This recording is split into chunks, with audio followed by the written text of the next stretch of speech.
पुंडलिक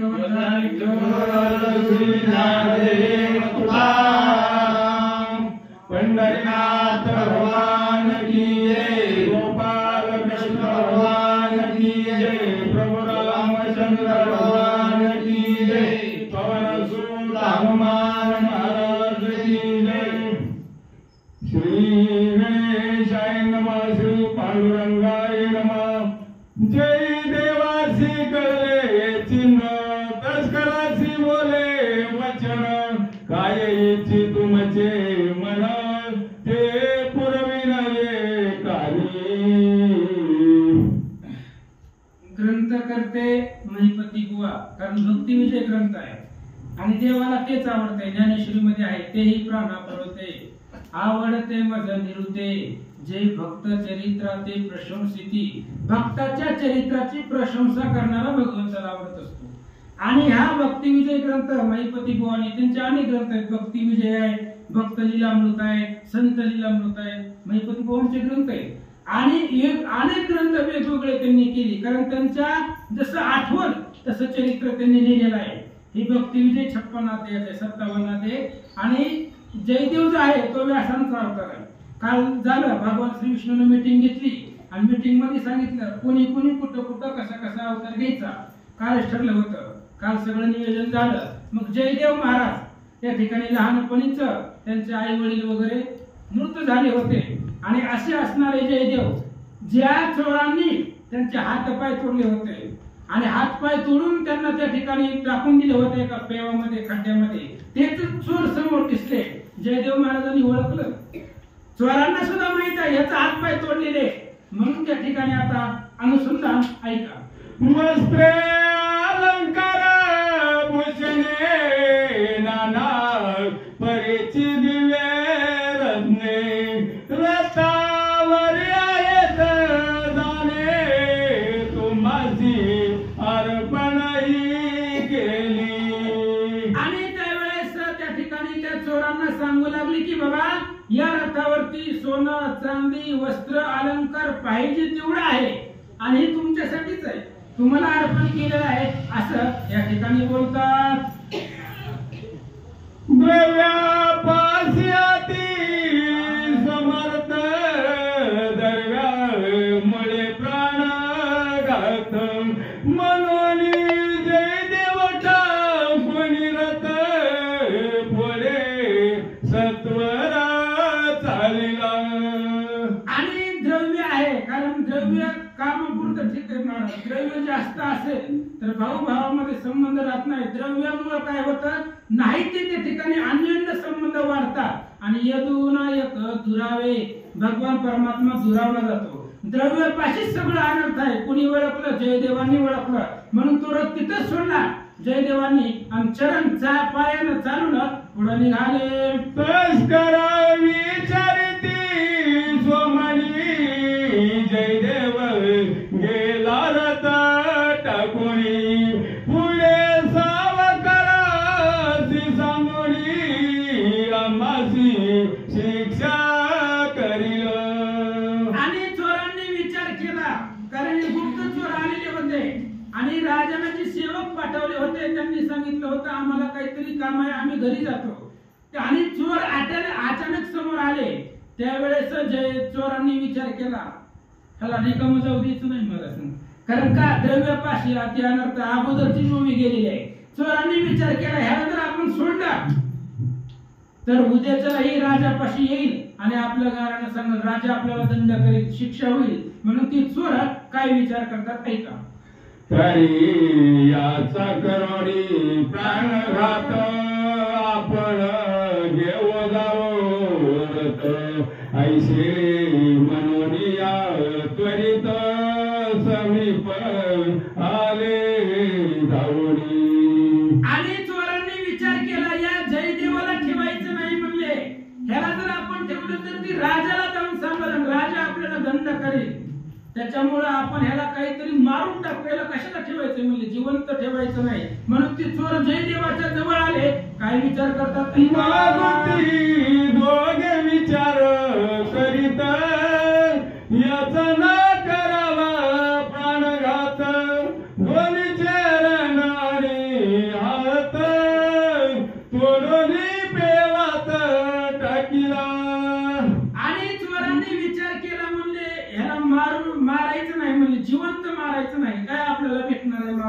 मग याचा हात पाय तोडू. कुणाचं? जयदेवाचं. हातही तोडायचे आणि पायही तोडायचं. आणि एक खड्डा होता मोठा, पेव, हाताला पेव म्हणतात, अगोदरचा खड्डा होता. आणि त्या खड्ड्यामध्ये हात पाय तोडून त्या जयदेवाला चोरांनी टाकलं. नगरा गेले तीस त्वर जयदेवे अंतरी श्रीधर प्रेमे भाव्यात विला. त्या चोरांनी जयदेवाचे हात पाय तोडून टाकले आणि एका खड्ड्यामध्ये त्यांना टाकलं. हात पाय तोडले महाराज. किती वेदना झाली असतील, किती दुःख झाले असेल. आणि त्यांना सोडून दिलं. चोर आपला रथ सोनं चांदी घेऊन निघून गेले. पण ज्यावेळेस जयदेव ते असणाऱ्या खड्ड्यामध्ये पडले त्यावेळेस भगवंताचं भजन करायला सुरुवात केली. ज्ञान दृष्टी विचार करीत मने देहासीच असे घात आत्मा रंगतो लिप्त सुख दुःख वेगळा. आणि जयदेवानं ज्ञान दृष्टीने पाहिलं महाराज. विचार केला मरण शरीराला आहे. मरण कुणाला आहे? शरीर मरतंय. आत्मा अमर आहे आणि आत्मा म्हणजेच भगवंत आहे. ही आत्मा अमर आहे. फक्त शरीराला मरण आहे. वेदना शरीराला होत आहे. आत्मा आपला आहे तर आहे तोपर्यंत भगवंताचं भजन करायला सुरुवात केली. सकल रोगांचे घर दे काम क्रोधाचे मूळ सचार त्रिगुणाचे विकार देहापासून उठती पै. आणि देह सगळे अनर्थाचं घर आहे. काम क्रोध लोभ मद मोह दंभ अहंकार सगळे विकार देहामध्ये. देहापासूनच त्या ठिकाणी निर्मिती आहे. देह इतका क्रूश आहे, इतका वाईट आहे की परमार्थाची ताटातुटी या देहानं होते. ही सगळे विकारानं भरलेला आहे. त्रिगुणानं तयार झालेला आधी आहे असा विचार या ठिकाणी करतात. कारणे देहांतित जयदेव त्वरित अंतर्यात विला श्री भगवंत श्री सागर विलासी जो. म्हणून जयदेवाने विचार केला. म्हणले शरीराचं काय? बरं समजा आज जरी चोराने मारलंच नसतं तरी काय अमर झालं असतो का? उद्या ना केव्हा तरी मरण आहेच ना. उपजलेल्या पिंडात मरण सांगा ते मरण आहेच. मग काय आज मारायचं ते उद्या मारायचं ते आज. पण भगवंताचं भजन ही निस्सीम आहे. हे जोपर्यंत शरीरामध्ये आत्मा आहे, प्राण आहे, तोपर्यंत भजन सोडायचं नाही असा विचार जयदेव करतात. दिवसी मनात आला शिकारीची रात्र झाली दयासी अरण्यात आणि जयदेव खड्ड्यामध्ये पडले. भगवंताचं भजन चालू होतं. चोर निघून गेले. इकडं क्रौंच नावाचा राजा त्याच वेळेला शिकारीसाठी आलेला होता वनामध्ये. आणि अंधार पडला जाण्यासाठी. घरी जायला अंधार पडला होता. त्या वनामध्ये तो आला. आता काय करतो?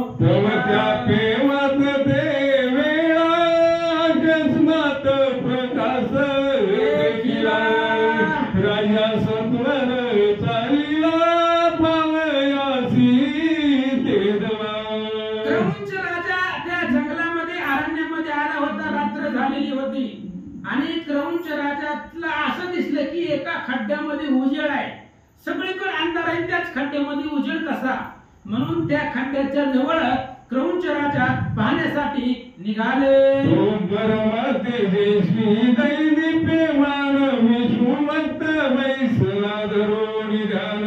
मुख करीत नाम स्मरण राम कृष्ण गोविंद. आणि त्या खड्ड्याच्या जवळ क्रौंच राजा गेला. पाहिलं तर तो असणारा विष्णू भक्त जयदेव, ज्याला हातही नाही आणि पायही नाही, ह्या चोरांनी तोडलेले होते. त्याच्यामुळं भगवंताचं भजन करत बसलेला जयदेवाला ह्या राजानं पाहिला. आईशे देखुनी नपवर तयासी घातला साष्टांग नमस्कार न्याळूनी पाये कुसत्वर तो कर चरण छेदिले. आणि राजा त्या खड्ड्याच्या जवळ आला. ज्याच्या शरीराचं एवढं तेज आहे, दिव्य तेज, खड्डा पूर्ण प्रकाशानं भरलेला होता. राजा जवळ गेला. निहाळून बारीक दृष्टीनं त्या जयदेवाकडे पाहिलं तर राजाच्या लक्षामध्ये आले हात आणि पाय यांना नाही तर असा विचार राजा मनामध्ये करू लागला. राजा भयभीत झाला जय देवासी काय बोलिला. स्वामी आईश आपणाला का अवस्था घडली. राजाला पाहिलं महाराज याला हातही नाही आणि पायही नाही आणि अशा असणाऱ्या अवस्थेमध्ये इथं खड्ड्यामध्ये भगवंताचं भजन करत बसलेला राजाला पाहिलं. राजा घाबरला आणि धैर्य धरून राजाने विचारलं म्हणजे महाराज अशी अवस्था तुमची कधी झाली. जयदेव राजाशी बोलत ऐसा आहे जी. जयदेव राजाशी बोलत ऐसा आहे मी उपदत करणा चरणाविर येत सकल इंद्रिया जगवेगळा. जयदेवानं उत्तर दिलं महाराजांनी. उत्तर ऐकण्यासारखं आहे. जयदेवाने सांगितलं राजा माझी ही अवस्था आहे नाही का आजकालची आहे का जन्मल्यापासून असाच आहे. जन्मल्यापासून मला हात पाय नाही मी असाच त्या ठिकाणी जन्मलोय. माझा जन्म असाच झालाय. अशा पद्धतीचं उत्तर जयदेवानं त्या राजाला दिलं.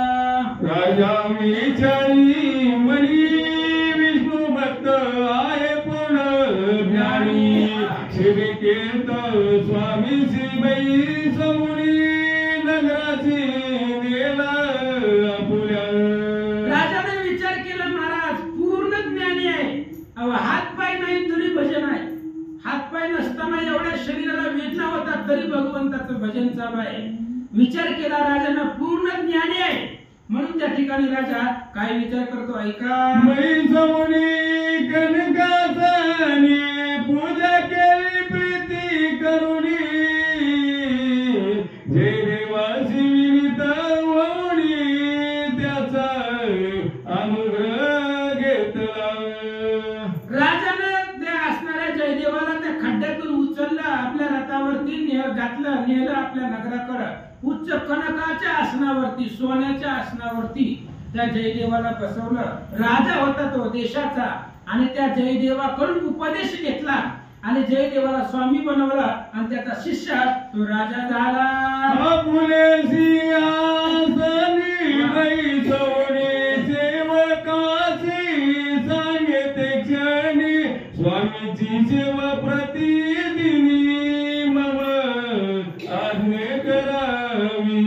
राजानं आपलं बसायचं जे आसन आहे त्या राजसिंहासनावरती जयदेवाला बसवलं आणि सांगितलं स्वामी तुम्ही माझे गुरु आहेत.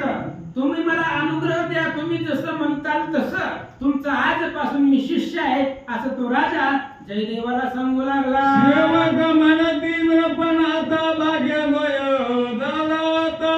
संत दर्शन कीर्तन कथा श्रवणी पडेल अनुचे. आणि सेवक जे होते राजाचे तसा राजा आहे तसा प्रजा असती महाराज. राजाच धार्मिक होता आणि सेवक प्रधान सांगू लागली राजे साहेब उत्कृष्ट महाराज तुम्ही घरला आणलाय. रोज कीर्तन आहे आता रोज पोथी पुराण रोज भजन आम्हाला ऐकायला मिळणार असे सेवक राजाला बोलतात. राजा विचारी मनसी काही साधन या स्वामीची पुसवे आणि राजाने विचार केला आपल्याला गुरु आहे गुरु आणलाय आपण पूर्ण विष्णू भक्त आहे ज्ञानी आहे पण जीवन जगण्याचं काहीतरी साधन आपण विचारावं. जीवन जगत असताना काय करावं भगवंताच्या प्राप्तीसाठी काय करावं याचा अनुग्रह आपण घ्यावा माहिती विचारावी असा विचार राजा करू लागला. देव बैसले सिंहासनी राजा विनवली कर जोडोनी काही सेव बदन गुडी कृपा करोनिया सांगावी. आणि राजाच्या सिंहासनावरती जयदेव स्वामी बसलेले होते. राजा पायापाशी बसला हात जोडले महाराजांना गुरुला आणि सांगितलं काही सेवा काही आज्ञा माझ्यासाठी द्या. जय देव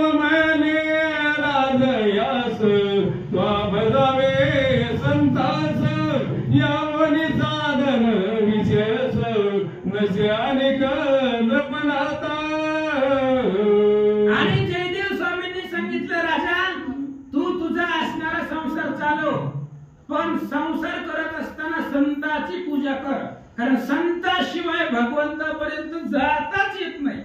हरिप्राप्तीची उपाय किंवा बघा, संताची भेट झाल्याशिवाय देव दिसत नाही.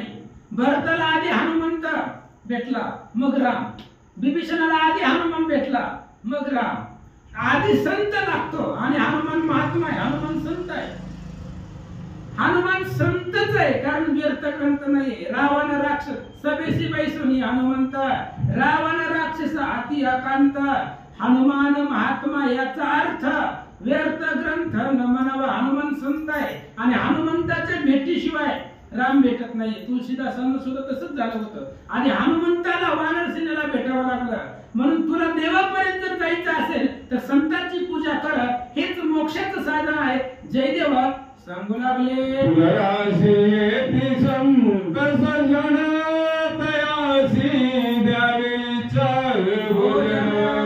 वस्त्र द्रव्य स्वर भूषण मागती ते अर्पावी. आणि जयदेवाने सांगितलं, राजा तुझ्या घरामध्ये जर संत आला, अतिथी आला तर त्यांना इच्छा भोजन त्यांच्या मनामध्ये आहे ती देत जा.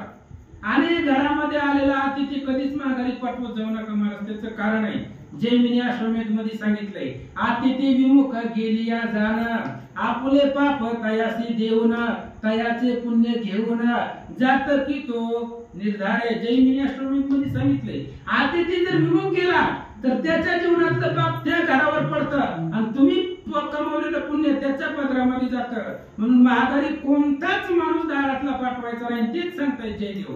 घराला आलेल्या प्रत्येकाला भोजन दे. भोजन देण्याची ताकद नसेल, पैसा नसेल तर मग पाण्याला काही मोल आहे का? कमीत कमी पाणी तरी त्याला द्यावं आणि पाणी दिल्यानंतर बस तरी म्हणावं. म्हणजे जेवढं करता येईल तेवढं करावं. हेच सत्संगाचं साधन जयदेवजी सांगतात.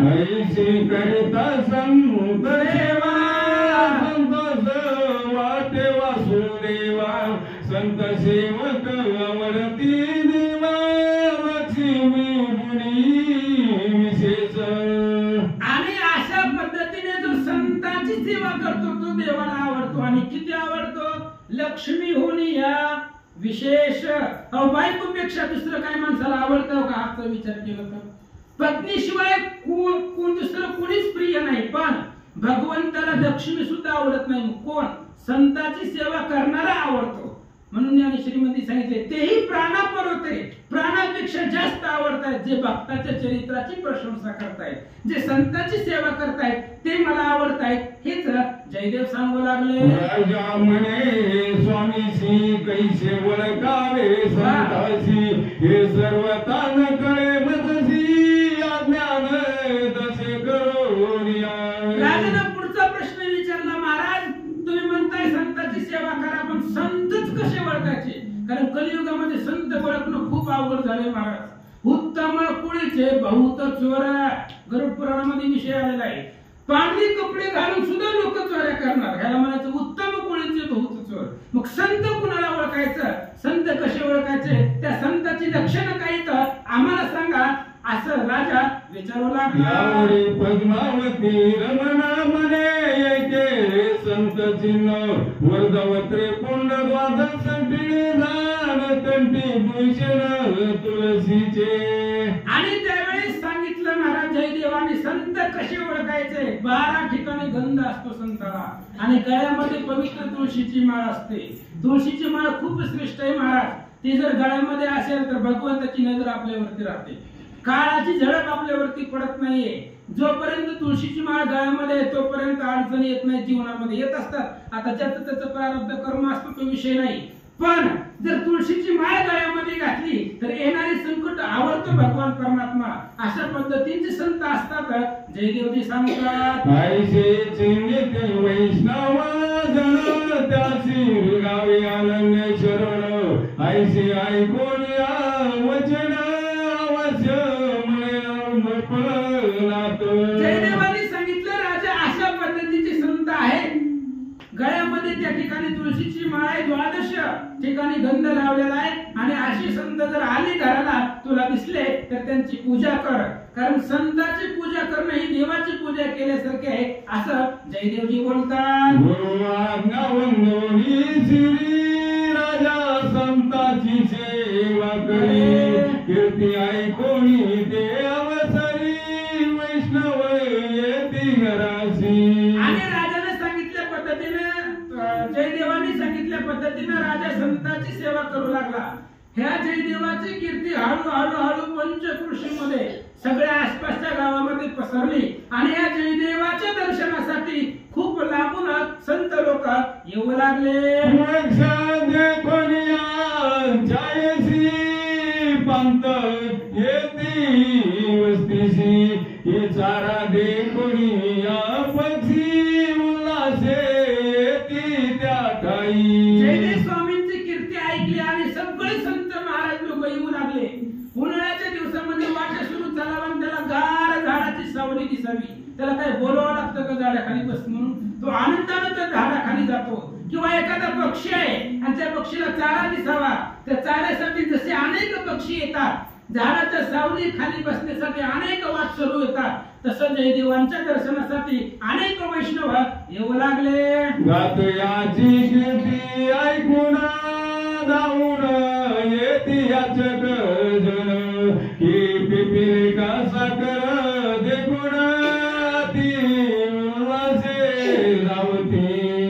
आणि किंवा एखादा दान करणारा असावा महाराज, आणि दान करणारा आहे म्हटल्याबरोबर याचकाला आनंद होत असतो.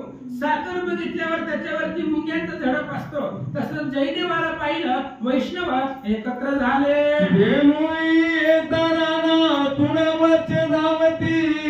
त्वरे करून हिमा पर्वत देखून वेग आनंद वर्षती. किंवा एखादा असणारा पर्वत त्या पर्वताला पाहिल्यानंतर पावसाचा वर्षाव त्याच्यावरती होतो. अशा पद्धतीचे अनेक दृष्टांत. एक गोष्ट समजावा, कारण ग्रंथकर्त्याला खूप काळजी आहे महाराज. श्रोत्यांना एक ना एक अक्षर समजावा याच्यासाठी अनेक दृष्टांत देऊ लागले. कोणी काणी मयूर नाचती आनंदे करोनी की उदरे कोणी रण कंदिनी प्रतापी सुर धावती. पावसाच्या मोसम मध्ये आकाश घन आकाश वाजले की असणारे मयूर नृत्य करतात. एखादा वीर क्षत्रिय असतो, युद्ध असतो आणि रणांगण पाहिलं की त्याला उल्हास येतो. तशा पद्धतीने वैष्णव गोळा होऊ लागले. दयाची भक्तीची पावया येती संत जन आधी जय देवासी भेटून राजा दर्शन मग घेती. आणि सगळे संत येत होते, पण संत आल्याबरोबर पहिला जयदेवाकडे जात होती, मग राजाकडे. कारण जयदेवाकडे अद्भुत शक्ती होती. जरी राजा असला तरी आधी जयदेवाचं दर्शन. बघा किष्किंधेचा राजा सुग्रीवच होता, पण सगळे हनुमंताकडे येत होते. तसं आधी जयदेवाचं दर्शन घ्यायचं, मग राजाला भेटायचं. असं वैष्णव येऊ लागले.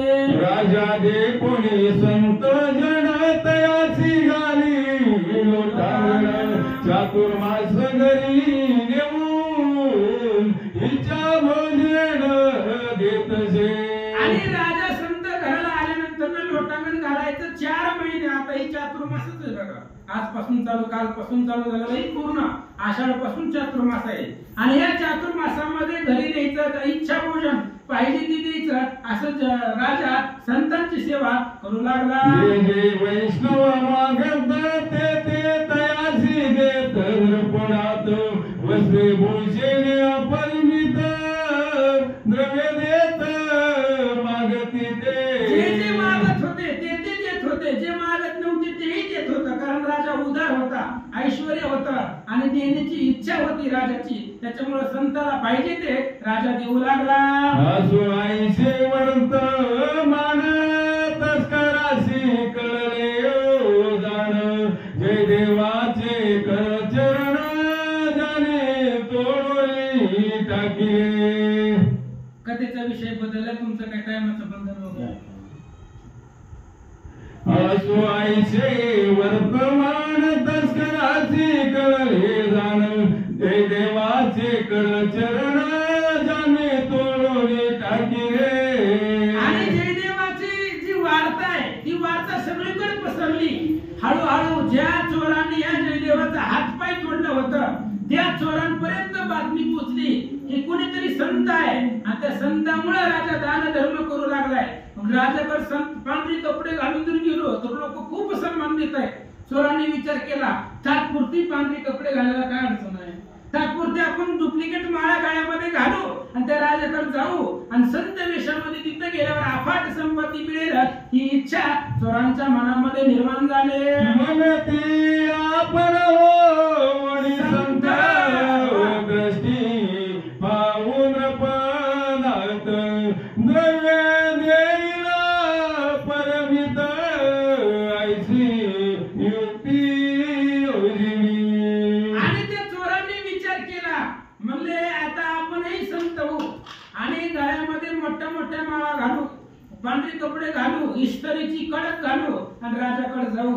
संतांच्या मेळ्यामध्ये जर आपण गेलो तर आपल्यालाही दान धर्म मिळेल, आपल्यालाही सोन संपत्ती मिळेल असा विचार ते चोर करू लागले. जय देवा दयासी ठाऊक नाही संत वेश धरिला पायी कपटी आणि देवा. पण या चोरांना माहिती नव्हतं महाराज ज्याचा हात पाय तोडले तो तिथं आहे. ह्या चोरांना काहीच कल्पना नव्हती जयदेव त्या ठिकाणी आहे ही त्यांना कल्पना नव्हती. त्यांनी आपली पांढरी कपडे घातली, संताचा वेश धारण केला आणि त्या राजवाड्याच्या दिशेनं निघाले. गोपी चंदन द्वादश किळे किळे जाण तुलसी माला गळा घालून गव गवित दिसताती. आणि ती एवढी सुंदर दिसू लागली महाराज. ती महाराज लोक ती दोन चोर एवढा त्यांनी वेश धारण केला, गोपीचंदन हातामध्ये घेतलं, कपाळाला गंध लावला, 12 ठिकाणी लावले, गळ्यामध्ये तुळशीची माळ घातली, पांढरे कपडे घातले आणि संताचं स्वरूप घेऊन आले. मुनीश्वर परी सजान बकाचे सुंदर दिसे ध्यान ही कर्दळी परी सदुन शिर हिरवे दिसती पै. आणि उदाहरण दिलं महाराज. ऋषी मुनी सिद्ध साधक तपश्चर्या करतात, ध्यान करतात, पण त्यांचं जसं ध्यान असतं त्याच्यापेक्षा बगळा जास्त ध्यान करून बसलेला असतो. बगळा कशासाठी असतो? माशासाठी. माशासाठी त्याचं ध्यान असतं. तशा पद्धतीने डुप्लिकेट साधूचं स्वरूप घेऊन हे चोर त्या ठिकाणी आले. नकित बेगडे जैसे दुरुणी दिसत ना तरी केसरी रंगात पतंगी दिसत आगळा. आणि पावसाळ्यामध्ये आपण बेडूक पाहतो की महाराज सोनेरी दिसतं, किती बी लांब असू द्या अंधारामध्ये क्लिअर दिसतं. किंवा पतंगाचा हिरवा केशरी रंग किती लांब असू द्या ते गडद दिसतो. तशा पद्धतीने सांगायचे का ही जी दोन आलेली होती डुप्लिकेट सगळ्या संतांमध्ये श्रेष्ठ आणि चांगली दिसत होते असं सांगतात. हरिदास परी सजान गोरियाचे सुंदर गायन ही रूप्या परी सदुरुन सिंपले उन्हात चमकती. हरिदासापेक्षा गायनाचार्यापेक्षा सुद्धा त्या ठिकाणी गायन चांगलं आहे, परीस शिंकलेपेक्षा सुद्धा चांगला आहे, आज दिसायला चांगला आहे असं सांगतात. कैसे दूर निघाला गणित तस्कर दिसती साधू संत परी कपट आहे अंतरात ये कोणासी कळेना. अहो बाकीच्या महाराजांपेक्षाही चांगली दिसू लागली, उत्तम वेश धारण केलेला होता त्यांनी, पण त्यांच्या मनामध्ये कपट आहे. कोणालाच माहिती नव्हतं महाराज, कोणालाच माहिती नसतं, पण भगवंताला सगळं कळतं. जाणे मुंगीचेही मानस. मुंगीच्या मनातलं देवाला कळतंय, तुमच्या आमच्या चोराच्या मनातलं कळत नव्हतं का? कुणालाच त्यांच्या मनामध्ये काय आहे याची कल्पना नव्हती असं ग्रंथकर्ते बोलतात.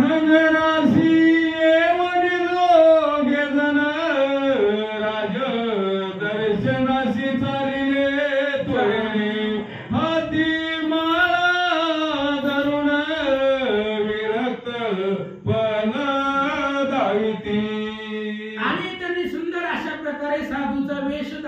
बसलेला होता, हातामध्ये जपमाळ घेतलेली होती, राजवाड्याच्या दिशेने आले असं सांगतात. राज मंदिराशी जाऊनी पुढे पाहतीलो कोणी, तो जयदेव स्वामी सिंहासनी अवस्थित त्याने देखिला. आणि चोर आलेली होती, आतमध्ये गेले, राजाचं दर्शन घेतलं, राजाला पाहिलं आणि अचानक त्यांची नजर सिंहासनावरती जयदेवाकडे गेली. चोरांना लक्षात आलं महाराज ह्याचाच हातपाय आपण तोडलेले. ही चोरांना आठवलं म्हणतात. दोघे कुणाला भीती नयनी, म्हणती अग्निकुंडात यमनी आपल्या आपण सुपडलो. ज्यावेळेस जयदेवाला पाहिलं त्यावेळेस चोरांच्या लक्षामध्ये आलं ते दोन चोराचे आणि एकमेकाला बोलू लागले, याचच हातपाय आपण काल तोडलेले. पाठीमागे जे आपण हातपाय तोडले होते ते याचच आहे आणि तोच इथं आहे आणि तोच राजाचा मुराय तो आता झालेला. आपणच अग्निकुंडामध्ये उडी घातली मध्ये मरायला आपण इथं आलोय असा विचार चोर करू लागले. हात पाये तो जयदेव कवी येते आहे, आपुले कपट पुल्या शिपाये फळाय आले ते तत्काळ. आणि त्या चोराने विचार केला ज्या जयदेवाचा हातपाय आपण तोडले आणि एका खड्ड्यामध्ये टाकून दिलं होतं ना, तोच जयदेव इथं आहे. आता आपले ह्या जयदेवाने जर आपल्याला ओळखलं तर आपल्याला सुट्टीच नाही, आपण मरण्यासाठीच इथं आलोय असा विचार चोर करू लागले.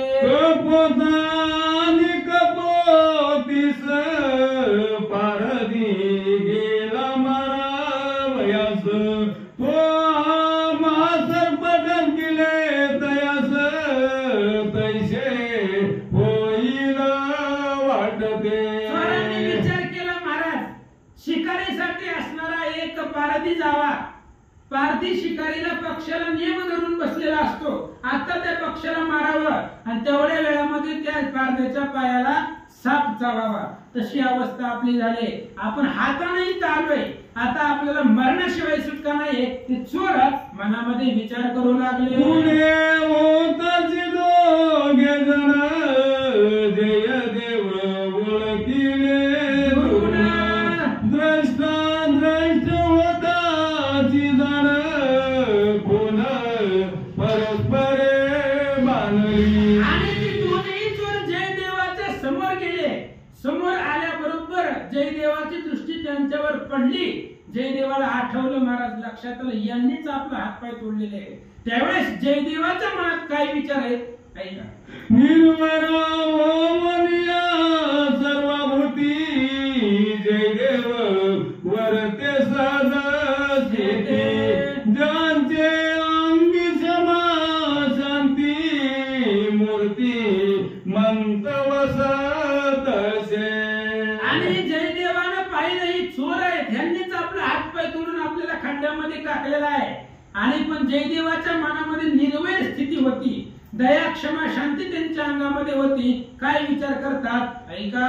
शस्त्रू भासती मित्रा समान, पराचे नेने दोष गुण, ब्रह्मरूप भासे जन याची लक्षण संताचे. संताचं लक्षण आहे महाराज. संत कसे असावे? संताचा एक तर दुश्मन कोणी नसतो आणि संत दुसऱ्याचे दोषगुण पाहत नाही. वैर तर नसतं त्यांच्या अंतःकरणामध्ये, पण दुसऱ्याचं दोषगुण जे पाहत नाही आणि वैर्याला सुद्धा जवळचं मानणारे संत असतात असं सांगू लागले. आपली संपदानी धन तस्करी नेले ऐकून, चित्ती वाटे समाधान याची लक्षण संताचे. संत कुणाला ओळखावे महाराज? कुणालाही संत म्हणता येत नाही. अहो आपलं सगळं धन संपत्ती चोरून नेलं, चोरून नेल्यावर त्याला आनंद होतो तो संत आहे. आपली सगळी संपदा घेऊन गेला तरी टेन्शन नाही मनामध्ये, त्याला संत म्हणावा आणि तोच जयदेव होते. ऐका, राये निधले वस्त्र भूषण किरंके आणि भाजीचे पान गोईचा संतोष समान याची लक्षण संताचे. संतांचं वर्तनावरून संत ओळखू येतात महाराज, दिसण्यावरून कपड्यावरून नसते. साध्या वेशामध्ये सुद्धा संत असतात. अहो, एखाद्या राजा एखाद्याच्या घरी पंचपक्वान्नाचं जेवण मिळालं आणि एकाच्या घरी रात्रीची शिळी भाकर जरी मिळाली तरी सुद्धा आनंद होतो, त्याला संत म्हणायचं असं सांगतात. असो जयदेव स्वामी तयवेळी शत्रू येता देखे जवळे सत्वर उडी टाकिली सनखालती. बघा महाराज, लक्ष देऊन ऐका, अंतकरणापासून ऐका. जयदेवानं बघितलं त्या दोन चोरांना. आता एवढे संत आलेले होते पाठीमाग, जयदेव आसनावरून हल्ले नाहीत, काही नाही, नमस्कार केला, निघून गेला. पण ज्यावेळेस या दोन चोरांना पाहिलं त्यावेळेस जयदेवानं आसनावरून खाली उडी टाकली त्या चोरांच्या पायावरती. असं सांगतात, त्याने सत्वर येऊन धरिले जयदेवाचे चरण हे देखोनी पद्मावती रमण आलिंगन देत तयारी. चोर समोर आल्याबरोबर जयदेवानं आसनावरून उडी खाल्ल्याबरोबर ते असणारे दोन चोर जयदेवाच्या पायावरती, पाय नव्हते पण तुटलेल्याच पायाचं दर्शन घेतलं आणि जयदेवानं त्यांना आलिंगन दिलं. जयदेव माने सेवकासी संत आले ती नगरासी जावनिया सांगावयासी याचा सन्मान करावा. जयदेवानं राजसेवकांना बोलवलं, सांगितले हे दोन संत आहेत ना, ही ब्रह्मज्ञानी आहेत म्हणजे वैराग्य प्राप्त यांना. तर तुम्ही काय करा, राजाला सांगा ही दोन संत आलेले आणि यांची एवढी सेवा करा, यांचं मन प्रसन्न होईल अशी सेवा करा. ऐसे वाचन ऐकून रायासी सांगितले सेवकानी राये येवनिया ते क्षणी नमन केले असे तयासी. आणि लगेच सेवा केले. राजाला सांगितलं महाराज जयदेव स्वामी पाशी कोणतरी संत आलेले, त्याच्यामुळे राजा लगेच धावत आला आणि जे आलेले होते संत रूपी जे चोर होते, चोर रूपी जे संत होते त्यांना राजानं नमस्कार केला. परि उपचारे पूजा केली नृपवरे भोजन घालनिया सत्वरे तयासी विनंती करीतसे. आणि त्या असणाऱ्या जयदेवाने सांगितल्या बरोबर राजा त्यांची खूप सेवा करू लागला महाराज. आणि सेवा करू लागल्यानंतर विचारत होता काय पाहिजे ते त्या चोरांना, त्या संतांना राजा देऊ लागला. म्हणे तुमची सासेल जोवरी तो कालक्रमावा माझे घरी ऐशी ऐकून ते अवसरी अवश्य राहू म्हणती ते. आणि त्या राजाने त्या दोन संतांना सांगितलं, हे बघा म्हणले जयदेव माझा गुरु आहे आणि त्यांनी सांगितले तुमची सेवा करायला, त्याच्यामुळे आता तुम्हाला जोपर्यंत जेवढ्या दिवस माझ्या घरामध्ये राहायचंय तेवढ्या दिवस राहा. राजा सांगू लागला, रात्री विचार दोघे करीती शेवटी कैसी होईल गती उपचार काही नरुचती ऐशी बोलती परस्परे. आणि ते चोर रात्री चिंता वाटली महाराज, जयदेव एवढी सेवा करायला लागले, नेमकं काय होणार आहे काय लक्षात येणं गेले. त्यांना रोज जेवण पंचपक्वान्नाचं होतं पण शरीर वाळून चाललं होतं, कारण मनामध्ये ताण तणाव डोक्याला टेन्शन असेल तर जेवण जात नाही, म्हणून ते रोजच्या रोज त्या ठिकाणी शरीर पुरुष होऊ लागला, चिंता होऊ लागली. असं सांगतात, गावी चालवणे मनुष्य पोष करीती त्याची ममई कैसे होईल वाटते. त्या चोराने विचार केला महाराज ज्या अर्थी एवढी सेवा होते त्या अर्थी आपलं काहीतरी विपरीत होणार आहे, कारण गोड बोलून आपला घात होतोय की काय असा विचार चोरांच्या मनामध्ये येऊ लागला. नळी केवळी ओढी आवैसला राव जायचा पिंजऱ्यात पडिला तैसे आजी आपणाला झाले ऐसे वाटते. पोपट एखाद्या पिंजऱ्यामध्ये येऊन सापडावा आणि पिंजरा बंद व्हावा. चोरांनी विचार केला हे आपल्यासाठी पिंजराच आहे म्हणले, कारण तो जयदेवच आहे जो आपल्याला मरणापर्यंत नेऊ शकतो आणि ज्या अर्थी एवढी सेवा होते त्या अर्थी मरण निश्चित आहे असा विचार चोर करू लागले. कोणी मासा बोलला गिळता कंठी गळतोचला तैसे आधी आले आपणाला होईल ऐसे वाटते. ती मासे पकडताना कसं असतं त्या गळला कणिक असते आणि ती मासे कणकीला खायला येतात पण त्या पकडणाऱ्याच्या हातामध्ये सापडतायत. तशी अवस्था झाली म्हणले खायला तर रोज भेटायलाय पण उद्या काय होईल सांगता येत नाही विचार चोर करू लागले. रात्रंदिवस निरंतर चिंता करती वेशधर ग्रस झाल्याचे शरीर जैसाचे रोग लागला.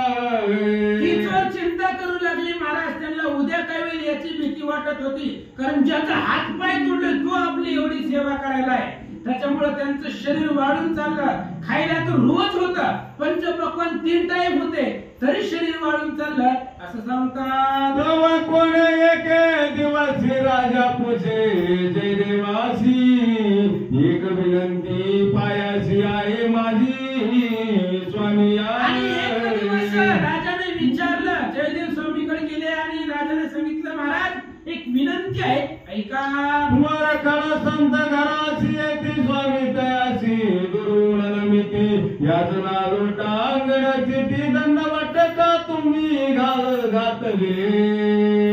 आणि त्यावेळेस विचारलं राजाला म्हणले स्वामी मी एवढ्या दिवसापासून पाहतोय सगळे संत आल्यानंतर ना तुम्ही काहीच फक्त नमस्कार लावून केला पण हे दोघं जेव्हा इथं आले आणि तुम्ही पाहिलं त्यांना तुम्ही आसनावर उडी मारून लोटांगण घातलं असं का, म्हणजे बाकीच्या संतांपेक्षा यात काय विशेषता आहे आम्हाला सांगा. नाना परीचे उपचार मी करीतो निरंतर परिकस झाले शरीर दिवस तयांचे. राजाने सांगितलं महाराज म्हणले गुरुवार्या मीही त्यांची खूप सेवा करतोय रोजच्या रोज त्यांना जेवण पाहिजे ते देतोय पण म्हणले हे वाढून का चालले आपल्या इथे येणारा प्रत्येक दष्टपुष्ट होतोय रोज खायला येणार मग वाढून का चालले त्यांचं शरीर कृश का झालंय असं राजा विचारू लागला. देव म्हणे प्रफुल्लाता विषय भोग नावळती संता विरक्तासी माया ममता विषय तुल्य वाटते. जयदेवाने सांगितलं राजा ही संत म्हणजे ओरिजिनल आहे आणि विषय जे आहे जी विषय धन संपदा ही संताला आवडत नसते तुला तर माहितीये त्याच्यामुळे विरक्त आहे वैराग्य यांच्यापाशी असं जयदेव स्वामी सांगू लागले. आणि कयती वैष्णव जन परी विरक्त सर्व तुझे भाग्य उत्तम जाण म्हणून येते राहिले. जयदेवाने सांगितलं राजा ही एवढे महान संत आहेत कोणाच्याही घरला जात नाही तुझं भाग्य आहे तुझ्या घरला हे संत आले सहज कुणाच्याही घरी जात नाही अनेक जे वैष्णव आले पण ह्यांच्यापेक्षाही श्रेष्ठ आहेत असं जयदेव. आता जरी ते जाऊ म्हणती तरी आज्ञा द्यावी तया प्रती स्वयंचेने दवे मागती तितके तयासी अर्पावे. जयदेवाने सांगितलं राजाला म्हणले राजेसाहेब जर त्या संतांना आता जायचं असेल तर जाऊ द्या म्हणले त्यांची जर जाण्याची इच्छा असेल तर जाऊ द्या पण जाताना त्यांना अफाट जे मागतील तेवढं पैसा सोनं चांदी यांचं अर्पण करा. जयदेव सांगू लागले अवश्य म्हणे नपवरा स्वामीसी केला नमस्कार. एक दिवसी वेशधर आज्ञा मागती जाऊया.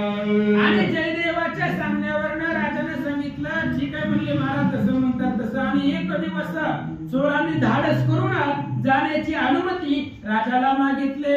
म्हणती आम्हा तीर्थवासी आता जाऊ स्वस्तराशी. राजा म्हणे तयासी काहीच मग सांग. आणि त्या चोरांनी राजाला विचारलं म्हणले महाराज आम्ही कसं आहे तीर्थवासी, आमचं एका गावात जास्त दिवस मुक्काम नसतो, आम्हाला दुसऱ्याच ठिकाणी जावं लागतं. त्याच्यामुळे राजाने विचारलं जावा जायचं असेल पण काही इच्छा असेल तर मागा. आईशी म्हणत नाग पवार काय बोलती बोलत बरोडिया सत्वर द्रवे द्यावे आम्हासी. आणि राजाने विचारलं काय पाहिजे ती मागा. त्यावेळेस त्यांनी सांगितलं रक्त भरून सोनं द्या म्हणले आम्हाला, चांदी दाग दागिने तुम्हाला जेवढं देता येतं तेवढं द्या म्हणले. जयदेवाने सांगितले होते ही यांना आवडत नाही. चोरांनी सांगितलं त्या डुप्लिकेट चोरांनी संतांनी जेवढं देता येईल तेवढं रक्त भरून आम्हाला द्या असं मागणी राजाला करू लागली. राजा म्हणे आज्ञा स्वामी मागती ते देईन वस्त्रालंकार भूषण वेशधरासी अर्पिणी. राजाने विचार केला कारण जयदेवाने सांगितलं होतं जे मागतील ते द्या, त्यांची जी इच्छा आहे ती त्यांना द्या. मग त्या चोरांनी सांगितलं आम्हाला रक्त भरून द्रव्य दाग दागिने सगळं द्या. आणि तशा पद्धतीने राजा देऊ लागला. द्रव्य देवरिया वनरात समागमे दिदले मार्गस्थ वर गेले अरण्यात द्रुत करीती प्रश्न त्याचला. आणि राजाने त्या असणाऱ्या 2 रथ एवढे त्यांना दाग दागिने दिले आणि त्यांच्या संरक्षणासाठी 2 सेवक दिले राजानं. त्या चोराच्या संरक्षणा कोणी आड रस्त्याला येऊ नये अडवू नये म्हणून 2 मार्गस्थ 2 असणारे सैनिक दिले. लांब अरण्यामध्ये गेल्यानंतर ना त्या सैनिकांनी त्या चोरांना प्रश्न विचारला. ऐका मनती आमचे राज मंदिर साधू संत येती बारी सर्वापरी तुम्हावरी कृपा विशेष स्वामीची. आणि त्या असणाऱ्या राजसेवकांनी त्या चोरांना विचारलं म्हणले महाराज एक प्रश्न आहे म्हणले आमच्या नगरीमध्ये अफाट महाराज लोक आले, अनेक वैष्णव आले, पण जयदेवांची एवढी प्रीती कुणावरच नव्हती. मग तुमचं त्यांचं नातं काय आहे? एवढं तुम्हाला बघितल्याबरोबर त्यांनी दंडवत घातलं, मग तुमचं काय एवढे उपकार त्यांच्यावरती आहेत आम्हाला सांगा. हे आशंकामचे चिती म्हणून स्वामीची करतो विनंती ऐकून वेशधारी म्हणतो वृताप्रती ते दवा. आणि त्यावेळेस त्या दूतांनी विचारलं आमची शंका आहे की बाबा एवढे संत आले, जयदेवांनी कुणाला नमस्कारही केला नाही, तुम्हाला बघितल्यावरच लोटांगण का घातलं, अशी आमची जरा मनामध्ये शंका आहे, निरसन करा असं ते शिपाई राजसेवक चोराला विचारतात. मागे पूर्वाश्रमी आम्ही तुमचे स्वामी एक राजा होता दुष्ट करून तयापाशी राहिलो. आता चोरांनी सांगायला सुरुवात केली महाराज तुम्हाला ऐकायचंय का जयदेवाचं आमचं एवढं प्रेम कशावरती कशासाठी आहे? पूर्वी खूप दिवसापूर्वीची गोष्ट आहे. आम्ही दोघं तुमचा जो स्वामी आहे ना जयदेव तिघजण एक दुष्ट राजा होता आणि त्या दुष्ट राजाच्या इथं आम्ही तिघजण नोकरी करत होतो असं ती चोर सांगू लागले. राजे नाव जयदेव प्रधान आम्ही अशी होतो सेवक जन काही अपराध होता जाण राजा यावरी. आणि त्या चोरांनी शिपायांना सांगितलं म्हणले झालं असं होतं की जयदेव हा तिथं प्रधान होता, त्या राजापाशी जयदेव प्रधान होता आणि आम्ही सेवक होतो. एक दिवस जयदेवाकडून चुकी घडली त्यामुळे राजाला जयदेवाचा भयंकर राग आला होता असं सांगतात. क्रोधे आमासी आज्ञा करी अशी अरण्यात न्यावेदुरी शिरछेद करा वसत्वरी ऐशी आम्हाशी सांगितले. आणि ते चोर सांगू लागले त्या सेवकांना, असं झालं होतं पाठीमाग की त्या राजाने जयदेवाकडून अपराध घडला म्हणून आम्हाला सांगितलं. आम्ही सेवक होतो, आम्हाला म्हटले ह्या जयदेवाला लांब अरण्यामध्ये न्या आणि त्याचं मुंडकं उडवून त्याला मारून टाका असं राजानं आमच्यापाशी सांगितलं. आम्ही त्याला अरण्यामध्ये नेलं, पण काय झालं? ऐशी आज्ञा होता चित्वरित आम्ही अशी नेला अरण्यात याचा न करोनी प्राणघात करण कर चरण तोडिले. आणि त्या चोरांनी सांगितलं राजानं या जयदेवाला मारून टाकायला सांगितलं होतं.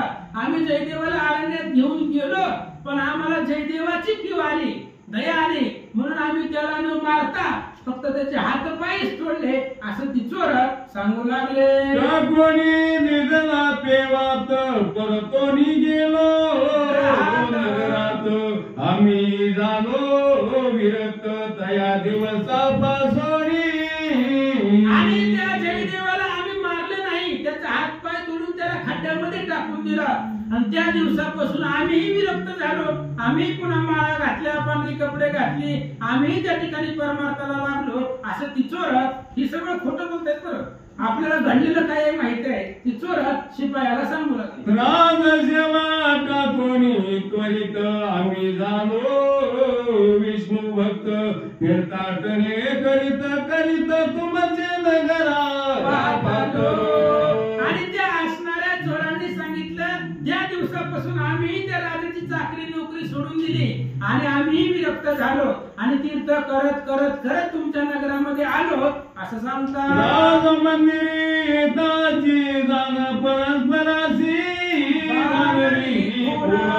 जय देवासी दिदवे जीवदान तेने उपकारी दाटला. आणि आम्ही तुमच्या राज मंदिरामध्ये आल्यावर जयदेवाने आम्हाला पाहिल्याबरोबर जयदेवाने ओळखलं आणि आम्ही पाठीमाग जयदेवाला जीवदान दिलं होतं.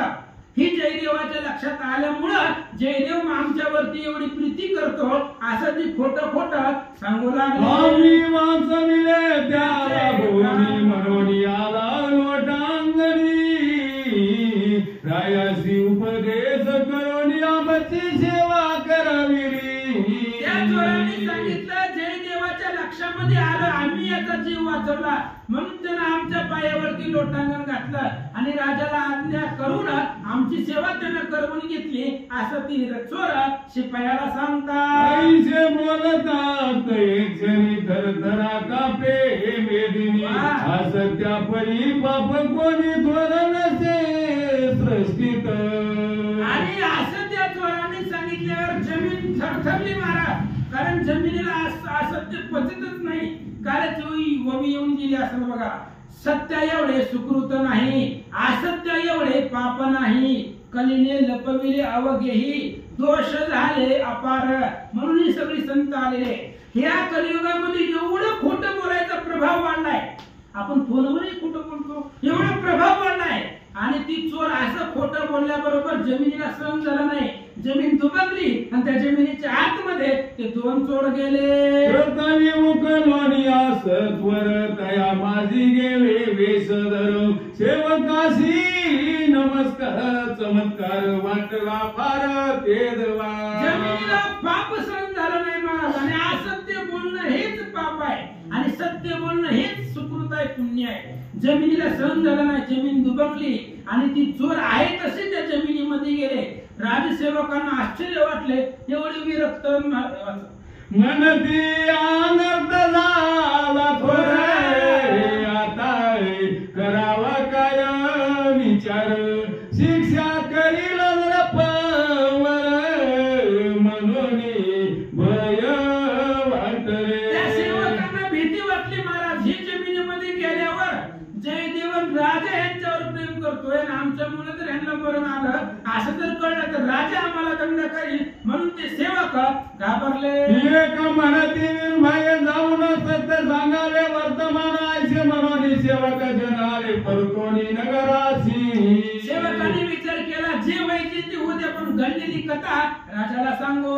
येऊन जयदेवा स्वामी जवळी वर्तमान सांगितले सकळी जयदेवाचे नेत्र कमळी असू पात लोटले.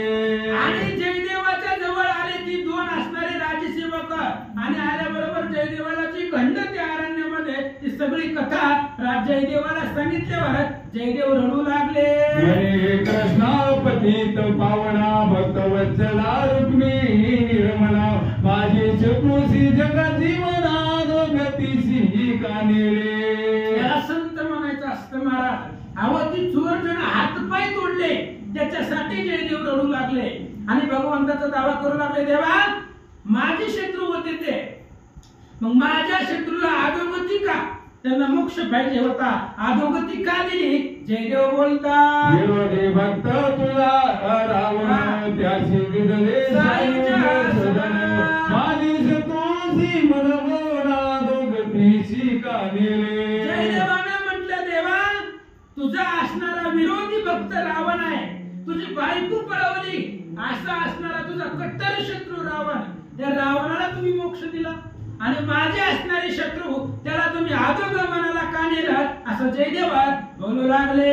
शिशु पाण्याने केले शत त्याशी झाला शीघ्र पावंत माझ्या शत्रूशी अधोगतीस त्वरित कादी नवी.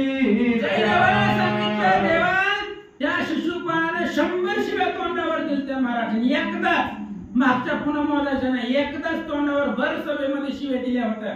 आपल्याला कोण 4 लोकांमध्ये बोललं तर आपण महिनाभर येत नाही तिथं. त्या असणाऱ्या कृष्णाला एवढ्या शिव्या दिल्या शिशुपाळानं, तर ही त्याची असणारी आत्मरूपी ज्योत कृष्णाच्या हृदय कमळामध्ये साचवली, त्याला मोक्ष दिला आणि माझ्या शत्रूला अधोगतीला का नेला.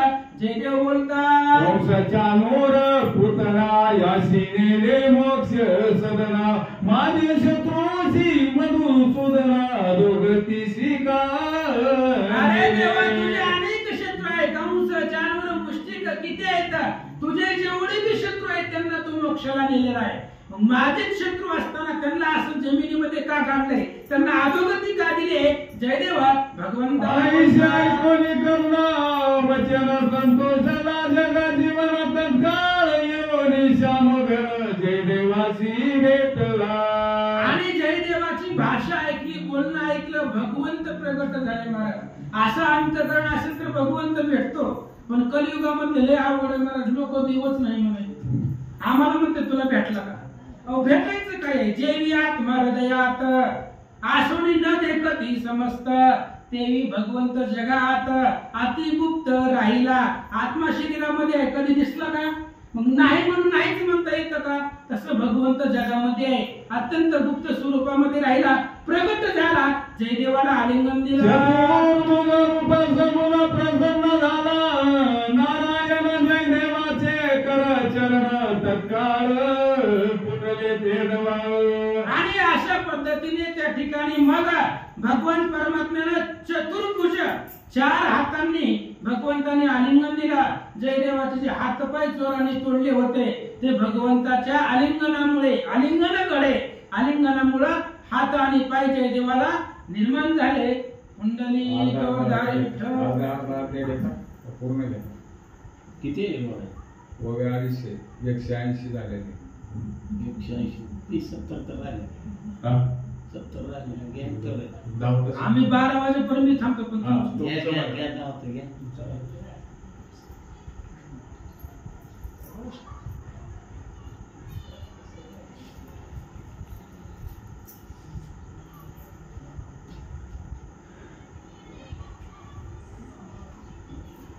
मुली सगळे पण माझ्या मुला घेता कंदी गळतो चला तैसे आजी आपणाला उभे राहायचे वाटते रात्र दिवस.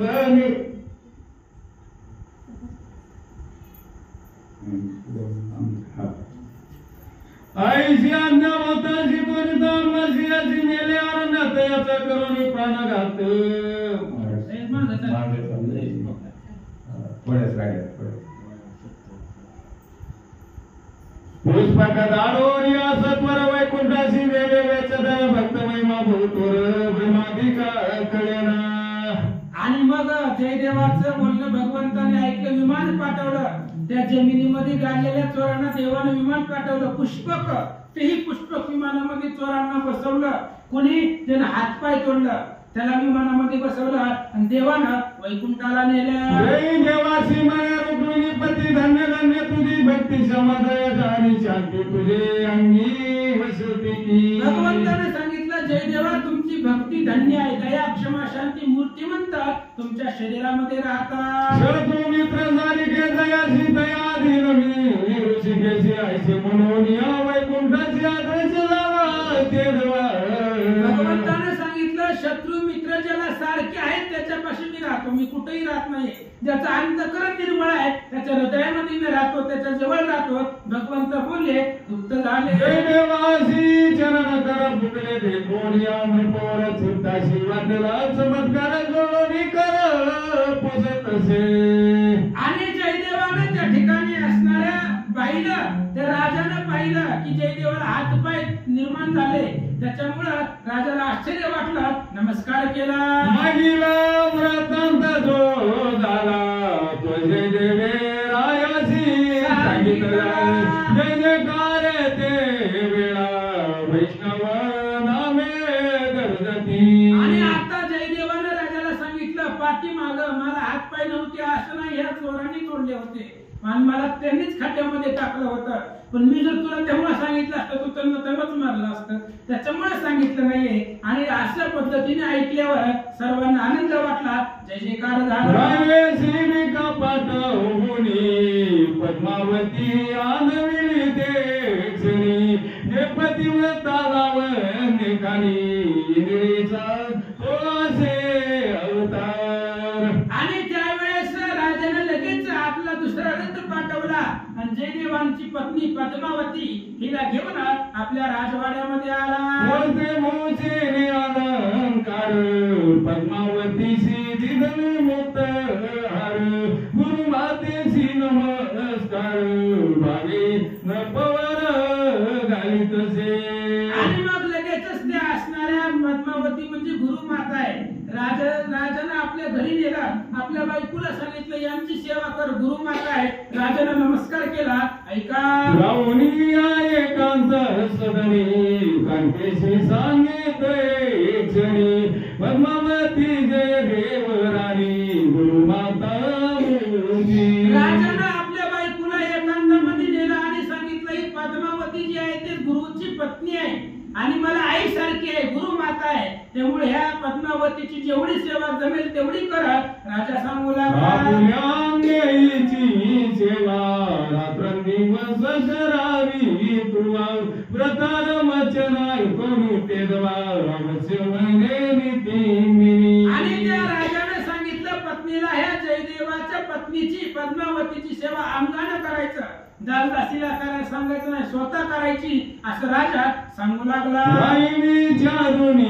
अंतरी तत्काळ सेवक केले दुरी जयदेवासी चाकरी अंगिया पूजा करी तसे. आणि मग त्या ठिकाणी पद्मावतीला आपल्या राजगृहामध्ये नेलं आणि जयदेवाच्या आज्ञेनं त्या ठिकाणी राजा राज्यकारभार पाहू दिवसी राजस्त्रिया बैसविल्या सवेसी पद्मावती सद्गुण राशी मुख्यस्थानी सोबत. आणि एक दिवस असं घडलं महाराज, सगळ्या राजस्त्रिया आणि ही पद्मावती सती आहे, पतिव्रता आहे आणि ती सगळी एकत्र बसल्यावर आता स्त्रिया जर एकत्र आल्या तर गप्पा असतायत. काय ऐका, सरिता ती श्रेष्ठ भागीरथी की पतिव्रतांत सावित्री सती ना तरी सकल मंत्रांत गायत्री मुख्य मंडळ सोबत. नदीमध्ये भागीरथी श्रेष्ठ असावी किंवा सगळ्या मंत्रामध्ये गायत्री श्रेष्ठ असावी, तसं सर्व या स्त्रियामध्ये पद्मावती श्रेष्ठ होती असं सांगतात. सुगंधा माझी कस्तुरी की अलंकारात गळसरी तैसी पद्मावती नारी मुख्यासनी बहिसनी. सगळ्या सुवासामध्ये कस्तुरी श्रेष्ठ आहे, सगळ्या अलंकारामध्ये मंगळसूत्र श्रेष्ठ आहे, तसं सगळ्या स्त्रियामध्ये पद्मावती सुंदर होते. अकस्मात दूत येऊन ते सांगती वर्तमान राज स्त्रियाचा बंधू सुजान शांत झाला एकाई. आणि सगळ्या राजस्त्रिया एकत्र बसल्या होत्या, पद्मावती बसल्या होत्या. अचानक राणीच्या माहेरावरनं दूत आले आणि त्यांनी सांगितलं राणी साहेबांचा जो बंधुराज आहे तो बंधुराज मरण पावला आणि त्याची पत्नी सती निघाले असा निरोप त्या दूतांनी राणीला सांगितला. पती त्याची स्त्री निघाली सती, ऐकोनी तटस्थ झालं युवती मदत करी ती सर्वही. आणि त्यावेळेस त्या असणाऱ्या राज्यसेवकांनी सांगितलं राणी साहेबांचा भाऊ मेलाय, मृत झालाय आणि त्याची जी पत्नी आहे ती सती जाण्याच्या तयारीमध्ये आहे असं ऐकल्यावर सगळ्या स्त्रिया रडू लागल्या. पद्मावती बहिसणी निवांत जे कोणी सकळाशी नवद वाटत, राजकांत विनवित कर सोडोनी ते दवा. आणि त्या दूतांनी निरोप सांगितल्याबरोबर सगळ्या स्त्रिया रडू लागल्या. पद्मावती शांत बसल्या होत्या. बघा आश्चर्य वाटलं, एवढी दुःखद बातमी आहे, राणीचा भाऊ मेलाय, त्याची पत्नी सती चालली आणि ही पद्मावतीला काहीच कसं वाटत नाहीये. म्हणून सगळ्या राण्यांनी विचारू लागले. पतिव्रता निघाली सती, ऐसे ऐकोनी तुमचे चिठी मन काही न वाटे. राण्याने विचारलं, म्हणले पद्मावतीजी म्हणले असं कसं काय, ती असणारी स्त्री सती चालली, ती आता मरणार आहे, पतीचं चिंतन करून ते आता सती जाणार आहे, याचं तुम्हाला काहीच दुःख वाटत नाही का असं राण्या विचारू लागल्या. सती निघाली पतिव्रता, सप्त जन्म तोची भरता, कांता पावत. आणि सगळी माया मोह ममता सोडून ती स्त्री सती निघाली आहे. 7 जन्मापर्यंत हाच नवरा मिळावा याच्यासाठी ती सती जाते आणि याचं दुःख तुम्हाला वाटत नाही का असं राण्या पद्मावतीला विचारतात. म्हणे पद्मावती ऐसे का सया निघावे सती, कुणी जाता निज पती कधी भेटेल कळेला. पद्मावतीने सांगितलं, म्हणले सांगू का मला दुःख का वाटत नाही. आज ती पती मेलाय, 4 तास झाले ती मरून, ही सगळी सती जाण्याची तयारी करायला. ती मेलाय कुठं आता निमेल असत गेला असत तिचा नवरा आणि मागणं जाऊन त्याला कधी भेटणार आहे. मग काय म्हणणं आहे तुमचं? आमचं म्हणणं एवढंच आहे, पती मेलाय कळाल्या बरोबर पत्नीचा जीव जावा याला पतिव्रता म्हणतात. ऐका व्रताराचे ऐकोनी सूर्य मावळता जायचे किरण हस्त पावती.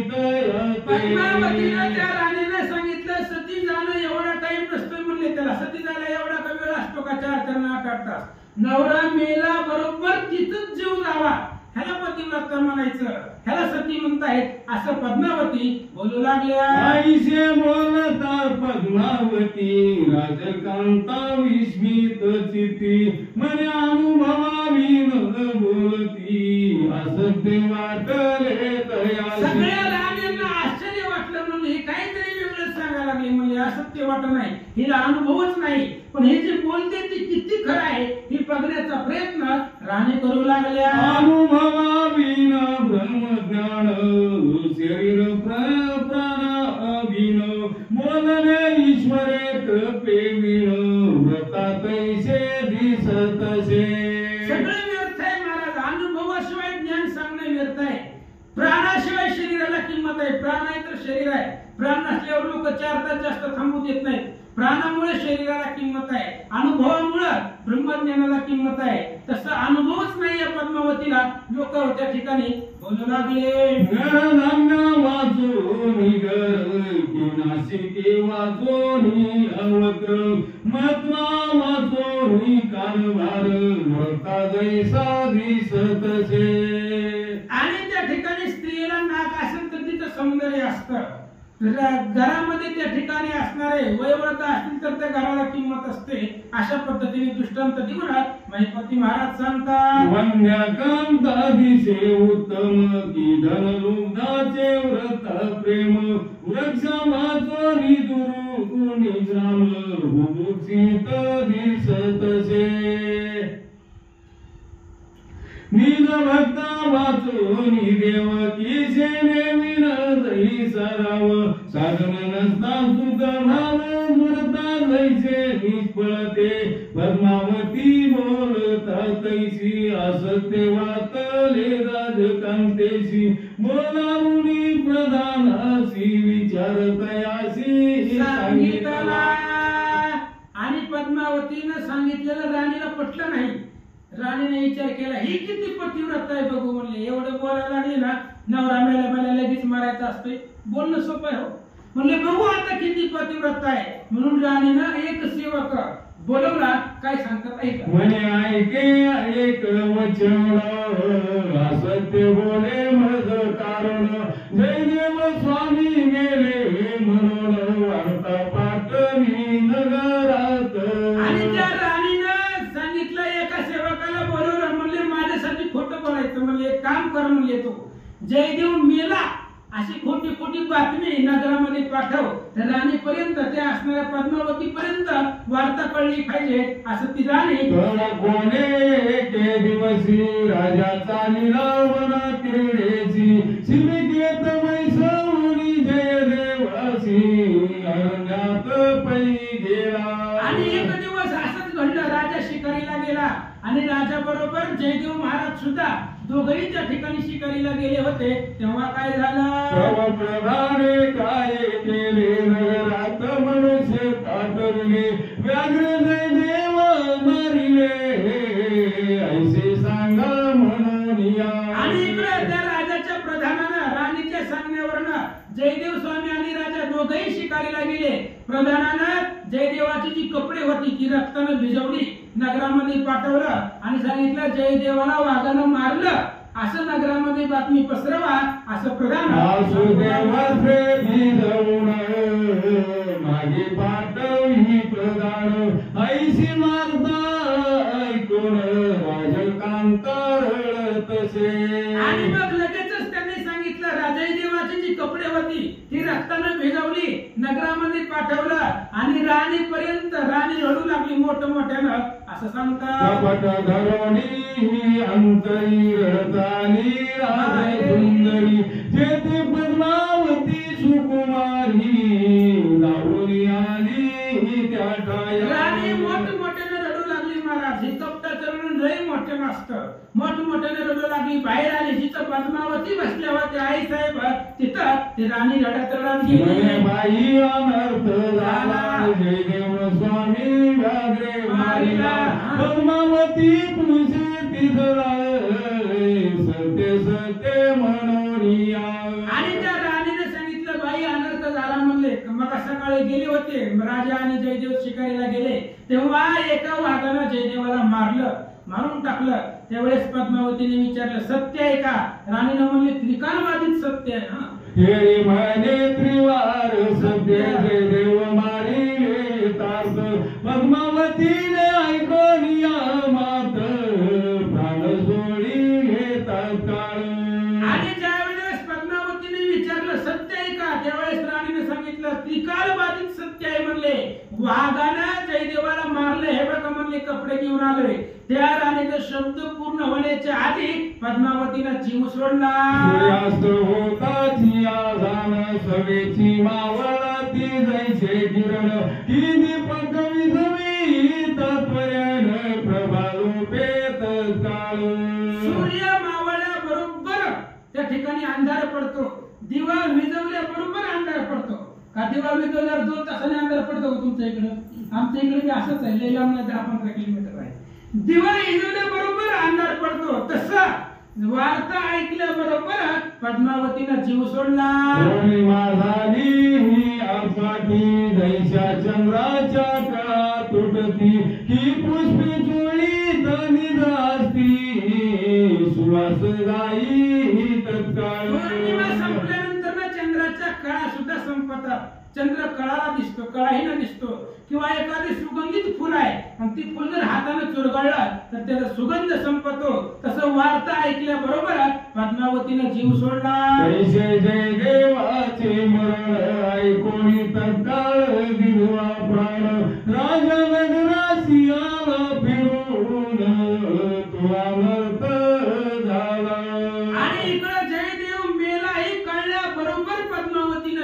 सोडला, पद्मावतीचा जीव गेला आणि इकडं राजा आणि जयदेव महाराज शिकारी करून संध्याकाळी माघारी आले. प्रणाशी पुसोनी मात ऐकिला सकळ वृत्तांत, मने कांतेशी मारावे त्वरित तरी स्त्री हत्या घडेल. राजा आणि जयदेव स्वामी संध्याकाळी घरी आल्याबरोबर त्या असणाऱ्या राजाला सगळं वर्तमान कळलं. प्रधानाकडून सगळंही करून घेतलं होतं. ह्या सगळ्याला आपली बायकोच कारणीभूत आहे. म्हणून राजाला एवढा संताप आला, महाराज आपल्या बायकोला जीवच मारावा एवढा राग राजाला आला. पण हिला जर मारलं तर स्त्री हत्येचं पातक लागतंय. म्हणून राजा शांत बसला. अग्नी काष्टे बसून आता फुलाची द्यावा प्राण, नगराबाहेर प्रवृत्त केलं तत्काळ. राजाने विचार केला, आपली गुरुमाता असणारी पद्मावतीला यांनी मारलं राणीनं. त्याच्यामुळं राजाला भयंकर राग आला. आता आपल्या बायकोला मारून स्त्री हत्येचं पातक लागतंय, म्हणून आपणच जीव देऊ. म्हणून नगराच्या बाहेर गेला. अग्नी काळ कुंड त्यानं तयार केलं. जय देवासी स्वामी नमस्कार करावयाला नृपवर, म्हणे स्वामी अनंत पर मज पासोनिया गळला की. आणि आता शेवटचं एकदा जयदेवाला नमस्कार करावा स्वामीला. म्हणून राजा जयदेवाकडे आला आणि घडलेली सगळी कथा त्या जयदेवाला राजाला सांगितली. आंतर साक्ष जयदेव पूर्ण कळले सगळ वर्तमान, रायासी दिले आश्वासन मुनी प्राण द्यावा. अंतरसाक्षी असणारे चैतन्य घन जयदेव होते महाराज. जयदेवाला सगळं प्रकार लक्षामध्ये आला. त्यावेळेस जयदेवाला सांगितलं, राजा प्राण देऊ नको म्हणले. ऐक, पद्मावतीचे प्रेताजवळी जयदेवाले तेरी, काळविना घेऊनी करकमळी राधा विलास आरंभीला. आणि जयदेव उठले, आपल्या पद्मावतीच्या प्रेताच्या जवळ आले आणि प्रेताच्या जवळ टाळ विना घेऊन भजन करू लागले. जी जयदेवानं ग्रंथ लिहिला होता, पूर्वी काल परवा ऐकला असेल, गीत गोविंद नावाचा ग्रंथ जयदेवानंद राजाने लिहिला होता. तेच असणारे त्याच्यामध्ये कृष्णाचं चरित्र जयदेवा गायन करू लागले. साष्ट पद्मा प्रसिद्ध जनी जयदेवी गायल्यात एकजणी, मग सामरी नामे गौरी आधी रंगणी नाचतसे. आणि त्याच गीत गोविंद नावाचा ग्रंथ 24 भगवान श्रीकृष्णाच्या नामावळी त्याचा असणारा गायन जयदेवानं केला. केशवा नारायण मुकुंद भक्त वत्सला आनंद कंदा, गोकुळ पालका जगवंद पावता सत्वर, गजेंद्राची ऐकोनी करुणा सत्वर पावलासी जगत जीवना, प्रल्हाद रक्षका मनमोहना पावता सत्वर, द्रौपदील निवारणा पांडव रक्षका मधुसूदना, गोपी जन मानस सरंजना पावता सत्वर, अनाथनाथा रुक्मिणी वया भीमातीरवासी दिगंबर, पतित पावना जगदुदरा पावता सत्वर, ऐसी करुणा ऐकून सत्वर पावला नारायण. जयदेवासी हरिमुल काय वरदान देतसे. भगवान परमात्म्याचा धावा जयदेवांनी केला आणि जयदेवाचा हा केला. भगवान परमात्मा पावला, जयदेवाला आलिंगन दिलं. काय बोलतात ऐका. लोड शेडिंग आहे काय?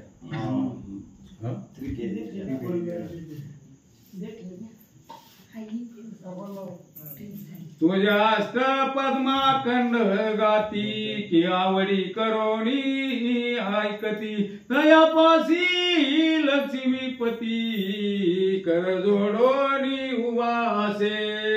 आणि भगवंताने वरदान दिलं, जयदेव महाराज तुमच्या ग्रंथातल्या श्लोकाचं जो पठण करील त्याचं संरक्षण मी करतो असं भगवंत. आईचे वरदान देवानी वरदान काय करीत जग जीवन, पद्मावतीची आलिंगून सावर केली ते देवा. भगवंत महाराज काय नवे केले एका चिंतिता विठ्ठले. भगवंताचं भजन केल्यावर काय होत नाहीये. पद्मावती मेलेली होती आणि भगवंत आल्याबरोबर ते पद्मावतीला जिवंत केला. पेट उठताची हसत्वर झाला एकाची जय जयकार. विमानी वैसवनी सुरवर पुष्पवृष्टी करीताती. पद्मावती उठली महाराज. भगवंतानं उठवलंय. मेलेला माणूस सहसा उठत नाही. भगवंतानं त्या पद्मावतीला उठवलं. जय जयकार केला. देव लोकांनी फुलांचा वर्षाव पद्मावतीवरती केला. सकळा संतोष झाला घोर प्रेमे गर्जती वैष्णव वीर. जय देव स्वामीसी नमस्कार भावेंद्र पवर घाली तसे. सगळ्यांनी त्या ठिकाणी आनंद झाला. जय जयकार केला. जय देवाला राजानं सर्वांनी नमस्कार केला असं सांगतात. जय देव चरित्र अति उत्तम गाती ऐकती भाविक जन. त्यासी संकटी रुक्मिणी रमण स्मरता पावेल तत्काळ. हे भगवंताने दिलेलं वरदान आहे. आता ज्यांनी ज्यांनी ही कथा ऐकली, भगवान परमात्माचं जर नामस्मरण केलं, संकटाच्या वेळेला जर धावा केला तर भगवंत धावून येतो. बघा तुम्ही धावा करून नाही आला तर मला बोलवा. भगवान परमात्मा येतोच महाराज. वरदान भगवंताचं आहे असं सांगतात. जो व्यास अवतार परिपूर्ण शत्रु मित्र दयासी समान. त्याचे चरित्र अति पावन.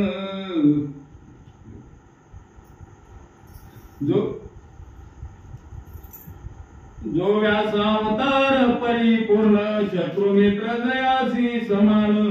त्याचे चरित्र अति पावन. मती सारिके बोलिलो. महिपती बुवा सांगतायत व्यासांचा अवतार आहे. पहिलाच अवतार आहे भक्ती विजयावरला. व्यासांचा जयदेव नावानं व्यासांनी अवतार घेतला होता. हे व्यासांचं चरित्र आहे. यथामथीनं बोललो. मला काही यातलं काही कळत नाही. बरं खरं सांगायला काहीच कळत नाही. जशी बुद्धी भगवान परमात्मा देईल तसं सांगण्याचा प्रयत्न केला असं ग्रंथकर्ते सांगतात. देशी अति उत्तम नाभाजी नगर ब्राह्मण. जो वैष्णवा माझी शिरोमण अवतार पूर्ण विधीचा. ब्रह्मदेवाचा अवतार नाभाजी म्हणून त्याला एक संत चरित्र लिहिलं, पण ती गालवार भाषेमध्ये होतं, संस्कृत भाषेत होतं आणि संस्कृत आपल्याला कळत नाही म्हणून त्याचा अर्थ मराठीत मी सांगितला. महिपती महाराज बोलतात. भक्त चरित्र अद्भुत त्याने वर्णिले यथार्थ. त्याची पदे पाहोनिया निश्चित ग्रंथ महाराष्ट्र लिहिला. महिपती बुवा सांगतायत नाभाजींनी भक्त चरित्र गालवार भाषेमध्ये लिहिले, संस्कृत भाषेमध्ये लिहिले होते, पण ती तुम्हा आम्हाला महाराष्ट्रामध्ये लोकांना कळणार नाही आणि आपल्याला कळावं म्हणून मी ती ओवीबद्ध त्याच्या श्लोकावरनं ती ओवीबद्ध केलं असं महिपती महाराज बोलतात. साई खेडियांचे बाहुले नाचवी त्या सूत्रे नाचले. जय देवा ज्ञान बोलिले माझी अमुके बैसेची. आणि भगवान परमात्मा करता करविताय महाराज त्यानंच सगळं वधवून घेतो आणि जयदेवाचं चरित्र सुद्धा त्यांनीच माझ्याकडून वधवून घेतलं. ग्रंथकर्ते सांगतात. रवासिया रुक्मिणी रमण पुंडलिकाशी दिले वरदान. तो भक्त कैवारी जगजीवा तू वक्ता जाणे हे ग्रंथी. आणि तोच भगवान परमात्मा वक्ताय महाराज. आम्हाला काय येतंय आम्ही सांगणार आहे, तुम्ही वाचणारे कोण आहे? भगवंत आहे. श्रीराम शरीर होटवी बसवी, श्रीराम शरीर निजवी फिरवी, हे जाणतेनी स्वानुभवी हेरा पदवी अतर्क्य. घरी गेल्यावर आपण आपल्या मनानं जपतोय, पण उठवायचं तर नाही त्याच्या मनामध्ये आहे. त्याने जर उठवलंच नाही तर उठवायला 4 माणसं लागतात. हे भगवंताचं आहे, त्यानंच करून घेतलं असं महिपती महाराज बोलतात. विशेष वैष्णव भक्त तुलसीदास वक्ता भगवीता श्रीनिवास परिसा सावकास भाविक. पुढच्या अध्यायामध्ये सुंदर कथा आहे महाराज. त्या ठिकाणी वाल्मिक ऋषींचा अवतार तुलसीदास यांचं चरित्र आहे. ऐका. भुवनी कर ठेवणी या जंगली उभा राहिला चक्रपाणी. महिपती त्याच्या वरदानी गुण कीर्तनी वर्णित.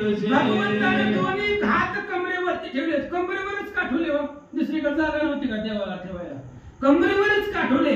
कारण आहे महाराज, लंके पुढे वज्र खाना, सोळी बाणा पाठी बाणा, तेव्हा दंड भागले म्हणून श्रीरामे जगनी ठेविले करा.